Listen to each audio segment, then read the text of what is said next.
Hi guys, I'm Kat and this is Catadactyl. So if you're just coming here for the first time, welcome. If you're coming back again, thank you. I read 6 books, which may not seem like a lot, but it's a lot for me because when I was in America, I was reading mostly romance trash, as you guys know if you saw my March wrap-up, which I will leave linked down below. But I'm glad to say that in April, I actually read a more broad array of literary options, and I read some really amazing things, some things that I think are going to make it on my best of the year. Without further ado, let's go ahead and get right on into it. So I'm going to do this from the one that I was least impressed with to the one that I am totally in love with, and it like completely blew me away. So without further ado, let's get into it. So the one that I'm not so keen on is The River Widow by Anne Howard Creel. This follows a woman who murders her husband when there is a flood, and she puts his body into the river hoping that the river will cover up his death. But afterwards she ends up living with his family and things don't go the way she hoped, and she realizes that she has to do something, otherwise her life will be just horrible forever, as will her stepdaughter. So this had a great premise and the writing was quite strong. I just hated kind of the middle of the plot completely fell out, and then the end was just not good in my opinion. So I think that this is one that I will disagree with my aunt on because some of these books she gifted me while I was in America. I haven't done a US haul yet. I just wanted to get up some reviews and some wrap-ups, so I haven't yet done a haul, but she was so lovely to give me this. But this will be finding a better home because this was not one of my favorites. Let me know if you guys agree with me, if you've read this. But I have another one that I read that month that I would highly recommend more than this one, so just wait. Okay, and then another one that I bought in the US that I have not hauled but I wanted to read is Down the Rabbit Hole by Juan Pablo Villalobos, and this is translated from the Spanish by Rosalind Harvey. So I first heard about this when I was looking up more translated works that I could be reading, and this one is about a boy named Tochli who lives in a palace. His dad is actually a huge drug lord and is kind of the head mafia boss in the area, and instead of following the goings-on of the gang, we're actually following the little boy, and he decides that all he wants for his birthday is a pygmy hippopotamus. So it is kind of the story about how the family is both dealing with a rebellion against drug lords while also trying to procure a pygmy hippopotamus for the young son. So this was just a really, I think, like, amazing writing sample, and I will definitely be reading more from Villalobos. I know that he's written a lot of other things, but I wanted to kind of get my taste of the author before I commit to any longer books, because I found a lot of translated works. I prefer to read shorter works by the author and see if I like them, because some are really hit and miss for me. But this was quite good. So I think I gave this 3.5 stars. Yeah, and I think I gave The River Widow maybe 3 stars. So yeah, doing well. The next one I read was The Little Book of Haig, or it's actually pronounced Huga according to the book, by Mick Wicking. I think that's how you say that. And I've had this forever. I've had this, I think, since we moved here, since Japan. And I started it a long time ago. It's just that I never got around to finishing it. So I finally got around to finishing the last few pages. And it's essentially how to live a lifestyle that can make you happier. So it's, a lot of the information in here is by the Happiness Institute, which is also in Denmark, and the things that make people happy, such as connecting to others and filling your home with soft comforts and warmth, and kind of the foods that kind of give you that, what's the phrase, like home cooking, that like make you warm, you know what I mean, like potatoes, mulled wine, bread, the things that really, comfort food, there we go. So yeah, this was a nice little book, nothing too surprising, just kind of a great I don't know, little book to read. So if you're kind of into home decorating and Scandi style, which I definitely did, our house is kind of Scandi style in the living room and so on, our bedroom. Yeah, so this was a great little book. So I give it 4 stars, and the pictures are really stunning. And there are also some beautiful, what's it called? Recipes that I want to try. So for instance, the one for the mulled wine looks really great. And they also have beautiful pictures of Copenhagen, such as this one.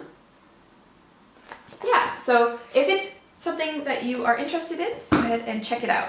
Okay, so now we are getting into 3 books, which I think are going to really be some of my favorites of the year. So this is The Seas by Samantha Hunt. And just look at that cover. Yeah. Okay, so this is a very dark book. Very, very dark. So don't let the cover fool you. So we're following a girl who is growing up in a kind of remote fishing village on the northeastern seaboard, and she's very isolated. She believes her father is Poseidon or a merman, and that she herself is a mermaid, and that a lot of things in her life are of the water. So there's fishermen, the man that she is in love with is also a fisherman, and like there's a lot of water imagery with the weather and the bathtub and just the colors too. It's really, really beautiful. So if you're looking for a grim tale that is very ocean focused in a very gothic way, this would be for you. Throughout the book, she's such an unreliable narrator that you're not sure if what she's saying is true or not, or if it's true to her or not. So the man that lives nearby, who is a veteran, when he comes back from war, he's changed, and she's still in love with him, but things are very complicated because I think he's 33 and she's 19, and things just get very dark and weird. So this is haunting. That's a good word for this book. This is haunting. And if you like sea imagery, if you like mermaids, and if you like books that will probably haunt you for like a good little while, then this would be for you. So that ticks a lot of my boxes. Unfortunately, the 2 more on this list tick those boxes even more. So I give this 4.5 stars, which is a super high rating in my book. And I just love this cover. I can't get over it. Yeah, so recommend. Alrighty, and then next up is a book that I'm sure that you have probably heard of, because I think everyone's heard of it. It's Where the Crawdads Sing by Delia Owens. This was given to me by my aunt, and she said she loved it, and I also loved it. This was fantastic. I read it in one sitting. It was amazing. So we are following Kaya, who is known as the Marsh Girl, and this is set in the Carolinas in the swamplands.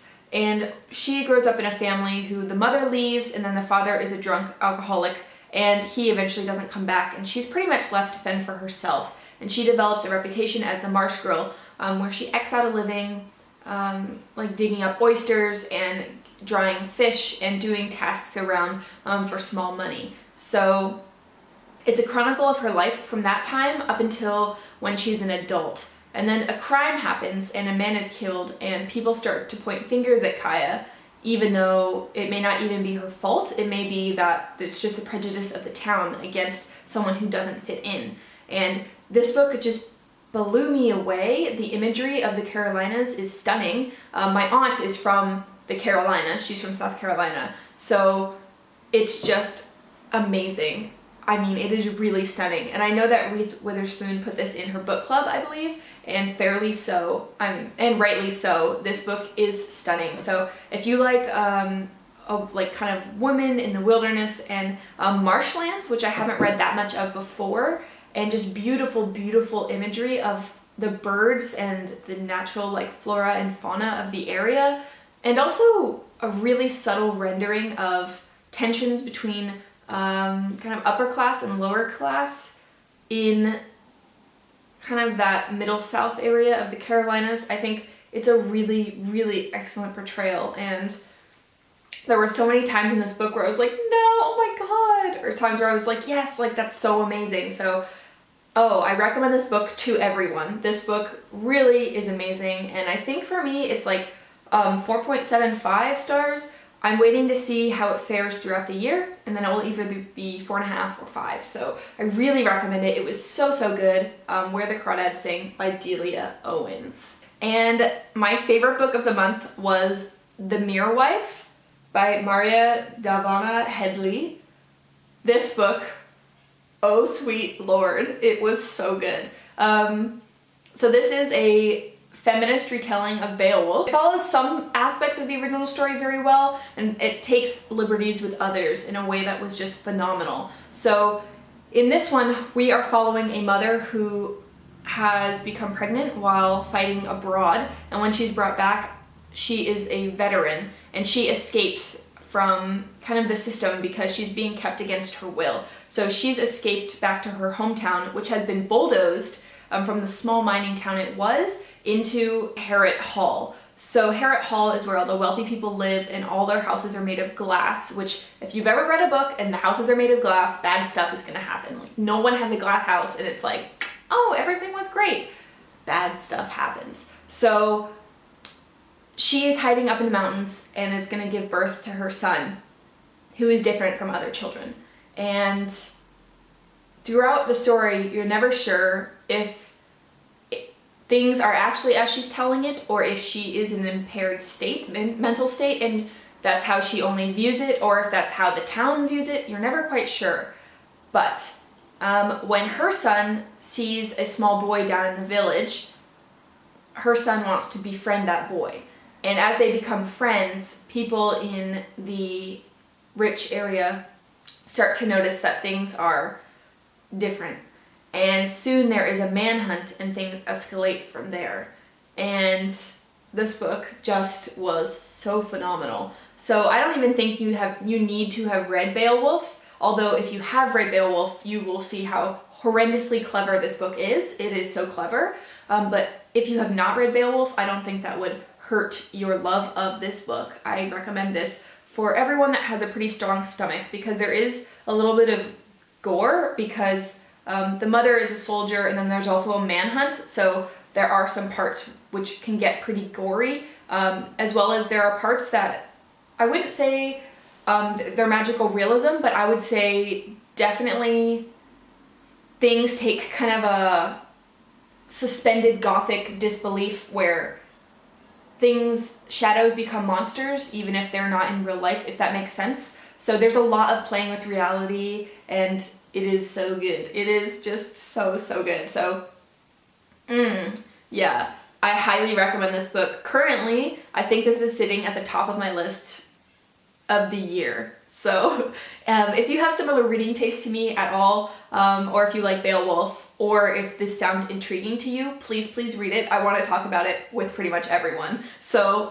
yeah, please do, because my husband is bent on rereading Harry Potter in Spanish, so he's out of commission for like the next 6 months. So if anyone out there wants to read this and talk about it with me, that would be amazing. So I think I've gushed about that book enough.